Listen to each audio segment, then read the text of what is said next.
Hello and welcome to another, can we say bonus episode? Another album episode, review-sode, whatever. We're going to talk about another really great album, and us, that is me, Pia, she, her, and Kiki, she, her. Hello, everybody. So nice to have you here again, Pia, and ready to discuss this amazing piece of music. Yes, I love it. It might be my album of the year. I don't know if there is anything else by one of my favorite bands to come. Some of them are in the studio, but who knows when they will release their albums. So Foregone by In Flames is a masterpiece. I love it.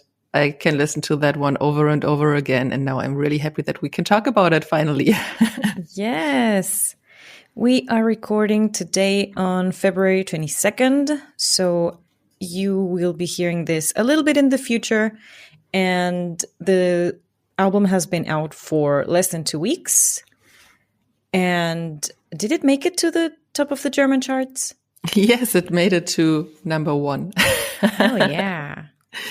It was close because another band that is really famous in Germany released an album also on the 10th of February. And yeah, the last bits, the last listeners on the streaming platforms, I don't know, made it possible for In Flames to be on, number 1 of the German album charts. Congratulations. Oh, yeah, that's awesome.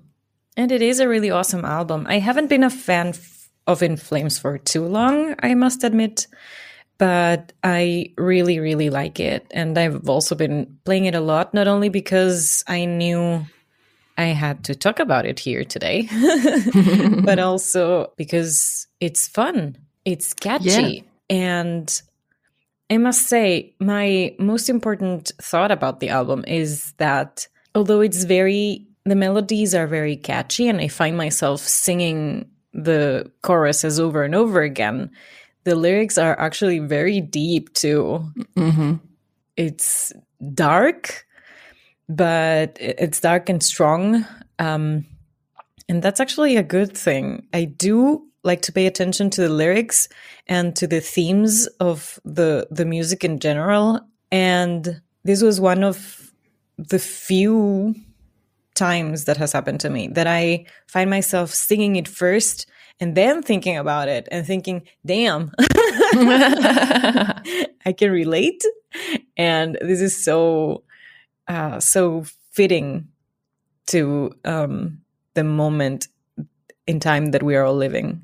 The background is that the singer Anders Frieden was disappointed of what happened during the pandemic. So in Sweden, they had not so strict, the government was not so strict with what they had to do with the lockdowns and stuff like that. So from the German point of view, they were really low on restrictions and were allowed to do a lot of things that we in Germany were not allowed to. But anyways, they also locked down later again because they had a lot of people in the hospital and all the stuff that all the other countries, of course, also were going through because of COVID-19. And Anders Frieden in the beginning thought, oh, wow, this is a very special moment in time because I experienced something that everybody else in the world is experiencing. And maybe this brings us closer together. And to be honest, that's also what I thought in the first moment, because I was there like, oh, wow, this is happening everywhere. It's not like we're shut down here in my city, not in my country, not in Europe. It's all over the world. And we go through this together and the whole world comes to stop out of a sudden. What happened during the pandemic, what I also can relate to is that he said the people went far away from each other. So the longer they stayed inside with their own thoughts and not having this connection to other people or only to a very few people, there was, I'd say, hate growing towards people that are different from yourself. People thought about their own opinions more like facts. That also what he said in several interviews, that opinions are not facts, but people act like that even more since the pandemic. That's a very good point. Yeah. And that's something that, of course, he is disappointed about, because he thought, okay, that might be a chance for us, for humankind. And what I found very interesting is that in the 90s, they released the album Horacle, and Horacle is a concept album about something that happens to humankind that divides them, brings them together again, that they have to go through together. Okay. And it's a dystopia. And I thought, okay, well, if you look at that album from our point of view now, it might be the pandemic that was there in this concept, or that could be the event that happened there, because it was also an event that people were able to watch in TV. And that's also what we did. I don't think I watched as much TV as I watched in the pandemic to get all the news and stuff like that about what's going on. So yeah, I found that very interesting that they already thought about these things many, many years ago. Yeah, because that's totally right. I mean, scientists also said when the pandemic broke out as well that it's not completely out of the blue. This is something we actually kind of saw coming. We just chose to ignore it. The same way we are ignoring global warming and how we are destroying the planet. I can just say I can totally relate. I also had a lot more hopes with the pandemic.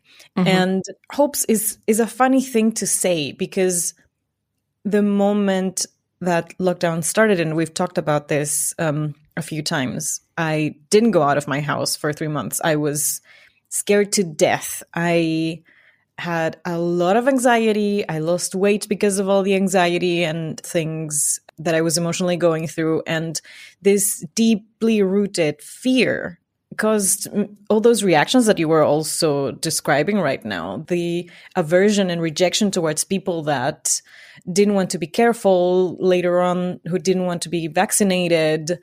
I was very judgmental, and it was out of fear, out of wanting to protect myself, because I really thought the virus might kill me. By now I've had it twice, and now I know it won't, but back then I didn't. Also, I've been vaccinated more than once. And anyway, what I wanted to say is that I also had a lot of hope that this would be the apocalypse that would break down all those structures of oppression that we are seeing in the world, that we have seen in the world for so long. I thought it was the opportunity to burn down capitalism and make a more just and equal society for everybody. But of course, because of capitalism, the people in power did not indeed suffer as much as the people who are marginalized and poor and tend to be forgotten about. And that is why things haven't changed. So in the end, even though it felt like we were all going through this equally and together, and at the same time, and could see each other, like you were saying, we could just, watch videos of people on the other side of the world and how they are suffering in lockdown. But it didn't affect us equally. Yeah, I remember that some people said, well, I can deal with the lockdown in a very good way because I like being at home and stuff like that. And I was like, yeah, but you're living in a house with several rooms. You have, 8 rooms for 4 people. And there are people who have 2 rooms or 3 rooms for 5 people because the children share a room. The parents have a room for sleeping and then they might have a living room and that's it. And they are affected a lot more when they are not allowed to go outside. Exactly. I'm also thinking about people in a situation of migration, who don't have yet their legal documents and permits and stuff. And they sometimes share a bedroom, a bed even, because they work in shifts and take shifts to sleep as well.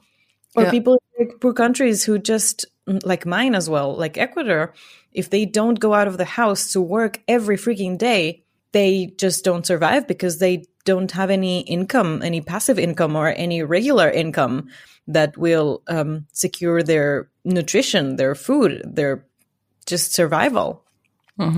So I can totally agree and relate with the thought of the pandemic was actually an opportunity of change, of immense change that the world just rejected and keeps rejecting because we're going back to the usual stuff a lot now. And we still cannot say, I think we have to be very careful. The pandemic is not over. We cannot talk in the past about it. It's still around. I just had a flu last week and I tested myself and, we are still doing that kind of thing. There are a lot of people suffering from long COVID. There are a lot of people with disabilities suffering from very, very bad symptoms still. And we cannot ignore that fact and just be reckless and just go back to our old normal. We shouldn't be forcing employees to come back to the office full time. Like, what the fuck? I really can't. Yeah. Me off. But going back to the album. Yeah, another topic of Foregone is the topic of time. And that's also a relation, at least for me, to the pandemic, because when we were in lockdown, I had plenty of time that I didn't have before. And that made me see that time is, of course, a metric that everyone in the world follows, can stick to, kind of, and also very personal, because if I don't have so much work to do, then I have more time for myself. Or if I don't have to travel to work every day, which takes me 1 hour one way. So if I don't have to do that, that gives me a lot more free time. And yeah, time is very, very subjective also. True. So I found that very interesting to use this as a topic for the whole album. And also on the cover artwork, there you see the jester head, the icon of the band. Oh. With clocks in his hand. It looks really cool. I like the artwork a lot. It was, yeah. Ooh, I hadn't paid attention to it, to be honest. It is really nice. I like the colors and the style, but now that I see the 5 people on those stairs and all of the tiny little details, it's really nice. You have also the information because you had an interview with the singer of In Flames for the other podcast, your other podcast, Pommes Gabel, right? Yes. Right. I have one of the lines, one of the lyrics, and I don't ask me which song because I've had the album on repeat, and I know that I like the songs. I have my favorites too, but I don't exactly. I didn't look always what song exactly is playing. But there's this line that really stuck with me as well that says, "This is a war and no one will win it."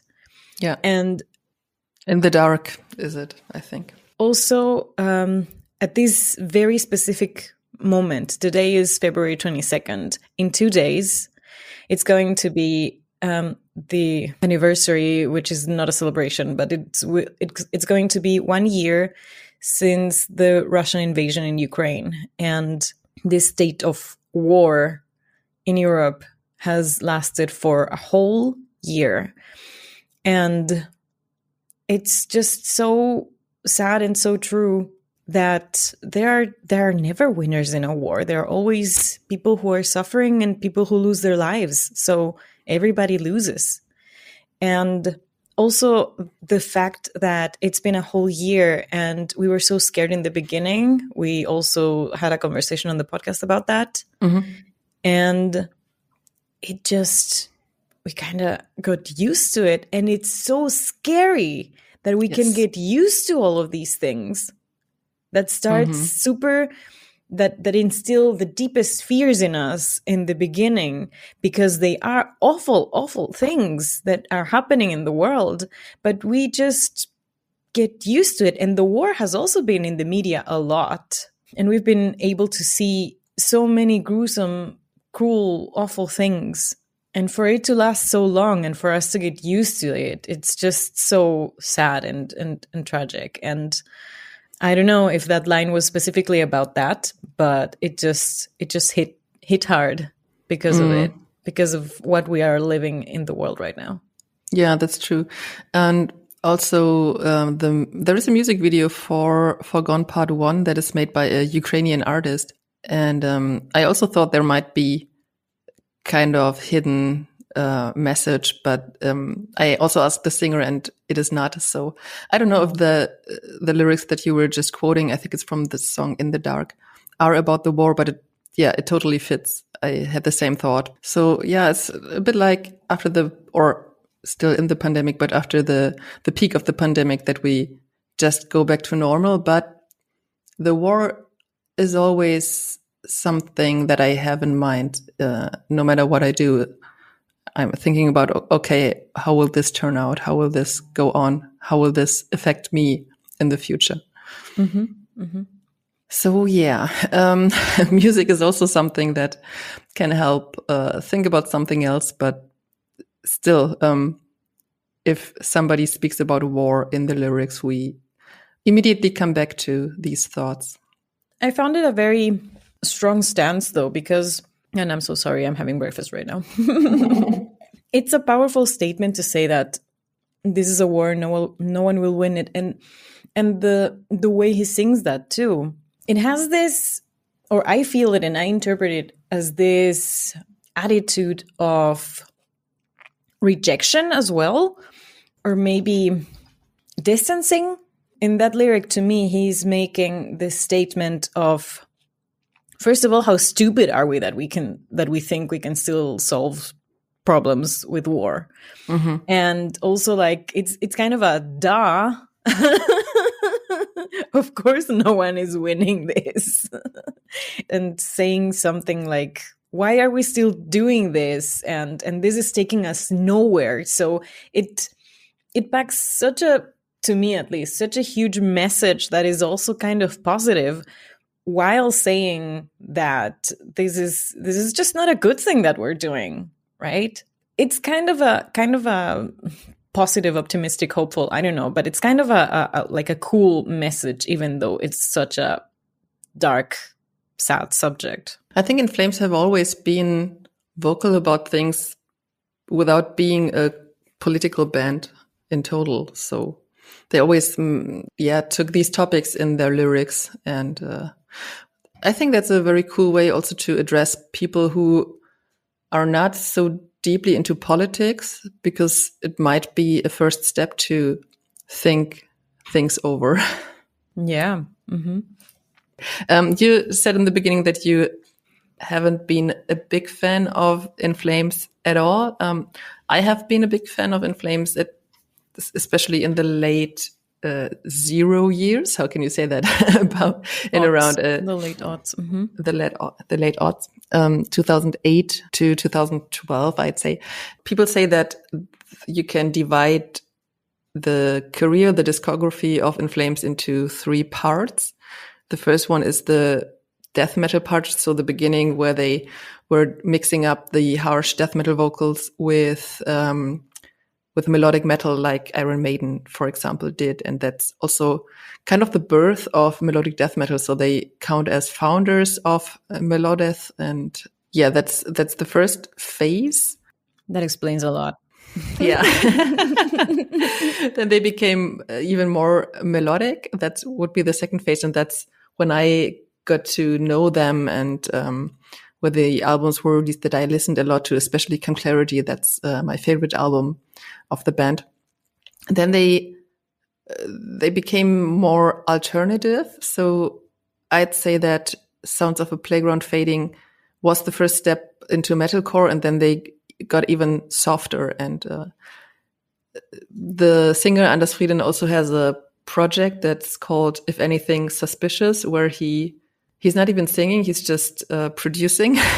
The album is all made by the stuff he has in the studio, I think. Yeah, that explains a lot that that is also a passion of his, that he likes alternative music a lot. And this album, for me, it sums up the whole In Flames discography, because you have really harsh songs on Foregone. And there are also these melodic parts, plus in some songs, for example, Bleeding Out or A Dialogue in B-flat minor, they sound very alternative to me. Some people might say they don't fit on the album, but yeah, that's that phase of the band. And so, way of calling me out. Yeah, no to the people who cannot look at us. Nobody can look at us, but but Pia was laughing because I was gesturing. You called me out totally. Those are my favorite songs on the album. So you should definitely listen to Battles and I the Mask. That's the two albums that came out before. Those are the albums I am a fan of. Even Sounds of a Player on Fading, I've listened to that one a little bit more as well. Siren Charms, not so much, but the last three, that's my In Flames phase. Mm-hmm. And this is album number 14, so... Yeah, I was going to say. And also, this album marks the start of their 4th decade. Damn. And also, maybe the 4th phase. This is something new, I would say, because they combine everything they did in the past to a very powerful new release. They also have a new guitar player. Chris Broderick has been there as a live guitar player since 2019, and now he's also a member of the band. And he was not involved in the writing process and composing of the album. That was Anders Frieden and the other guitar player Björn Gelotte. But he, of course, played one of the guitars and might have put one or another solo here. So you can, of course, hear that he is around now, and he also leaves a mark on the In Flames sound. But the album still has the trademarks of In Flames, especially, of course, the vocals, because Anders Frieden is a singer that you will identify in 1,000 of voices. Yeah, totally. Mm-hmm. But also the guitar style that Björn Gelotte is playing, that is very typical for In Flames, and you can also easily identify that. There have been some songs that have been released as singles before, like State of Slow Decay or the Foregone Part 1 and 2 and The Great Deceiver, and I loved all of them. So in the middle of 2022, the Halo Effect released an album, and there are many members that have been members of In Flames as well, plus Michael Stanne, who is the vocalist on the very first In Flames album, but only as a studio member, a session vocalist, so to speak. And they formed the Halo Effect, and I was totally in love with what they did. And then In Flames came with the singles that I was just mentioning, and I was like, wow, this takes me back into melodic death metal full force. So I really loved that. Yeah. And shortly before they released the album, they also released the single Meet Your Maker, and that's my favorite on the album, especially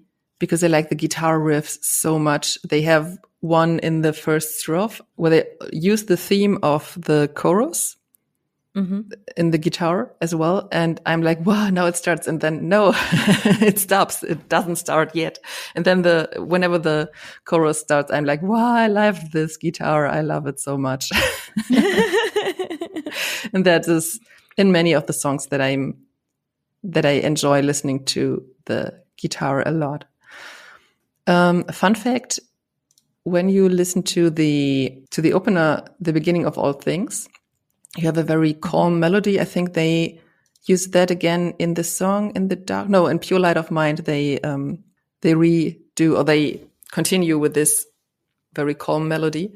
And I think it would at least fit as a successor of the last song of the previous album, the melody in Stay With Me, that reminds me a lot of the opener of Foregone. Ooh, I gotta listen to those back to back. Yeah, do that. Then they have the song Cynosure, and that they have a special sound in here that reminds me a lot of Black Sabbath. I think it's funny that they also sing about being paranoid in this song, because, yeah, that reminded me of that sound a lot. And speaking about songs, A Dialogue in B flat minor, how cool is that song title? Right? I love it so much. I also can relate a lot to the line. I was just looking for which song has that line in it, because that I don't know, that was also one that I could identify with a lot, that hit me right in the heart. The line, there's a ghost in my head, I fight every day. It's just so, yes. It's so me. You're speaking to my mental illness, and my mental illness is saying, me, that's me. I feel seen.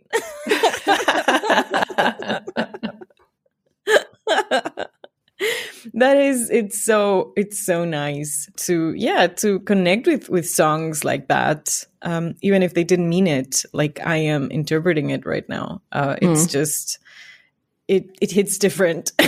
Yeah.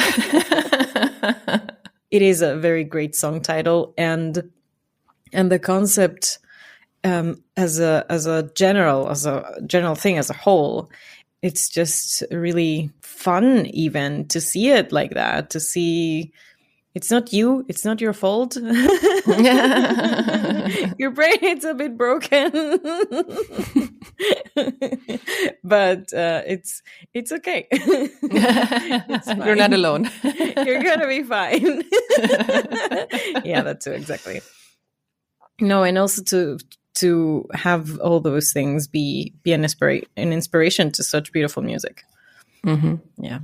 There was a song on the previous album that was called Burn. And when I listened to that one, I thought, wow, that's way too soft if your band is called In Flames and you release a song that's called Burn. And then I listened to, I think it was The Great Deceiver. And I thought, well, that was what I expected when listening to Burn. So yeah, they are back in the melodic death metal. They kind of came back to their roots.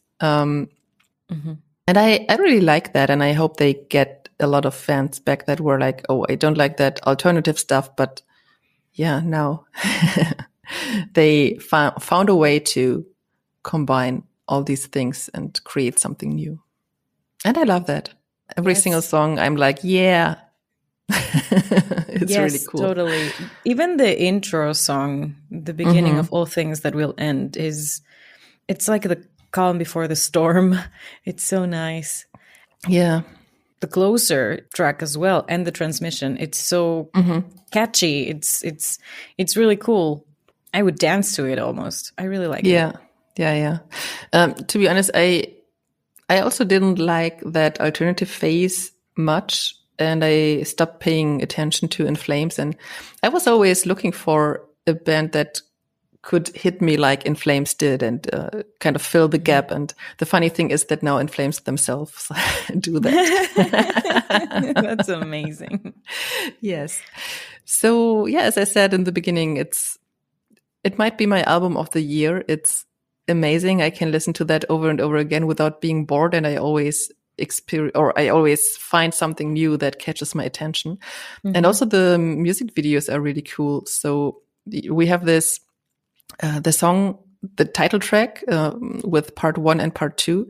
And part 1 is a visualizer, and in part 2 you can see people watching the music video of number 1. So that's the great connection of these two, because the sound is very different, or it doesn't sound like part 2 is a follow-up and takes a theme of the first part and stuff like that. So right. I think they are more connected through the lyrics, through the topic. And that's a really, really cool idea, I think. And also the other music videos are fun to watch.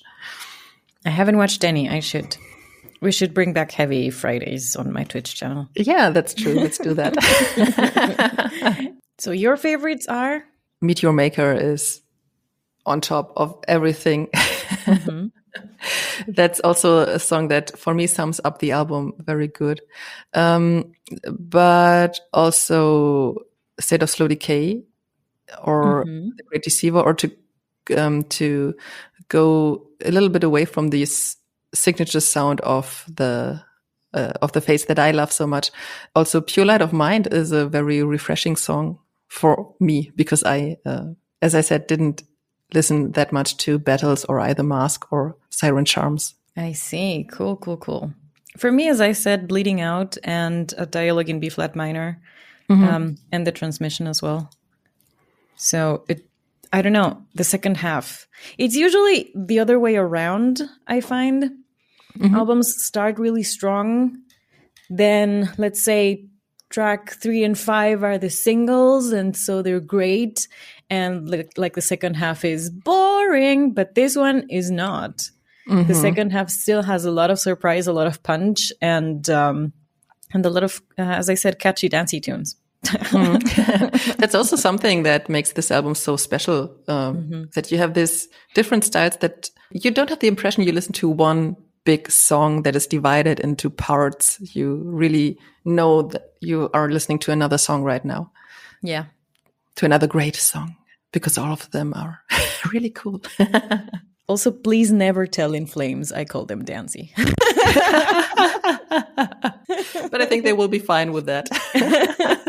If I ever get to meet them, I want to make a good impression, okay?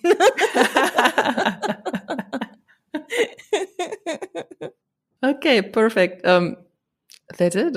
That's right? it. To quote the album, I would say we got to end the transmission. Nothing makes sense and no one's listening. Okay, bye. Bye.